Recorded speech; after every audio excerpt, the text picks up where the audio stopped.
Rangel, ingatan mo doon pandesal na tatarno ka. Baka almusal ka na ya. Sige, sige, sige.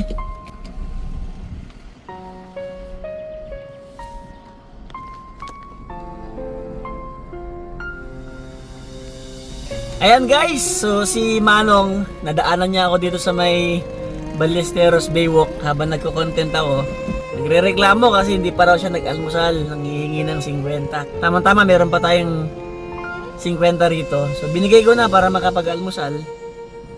Hindi ko na pinakita yung mukha dahil hindi naman kailangan na palaging kapag tumutulong tayo ay pinapakita yung mukha ng mga tinutulungan natin. Ang importante, nakatulong tayo sa mga nangangailangan dahil yun naman talaga yung purpose natin sa vlogging. Makatulong kahit papaano, makatulong kahit pa konti-konti. So ulitin ko mga kamuging, hindi po tayo mayaman, wala po tayo maraming pera, pero hindi po kailangang mayaman ka para makatulong sa kapwa. Ang importante, meron tayong malinis na puso, masaya tayo sa ginagawa natin.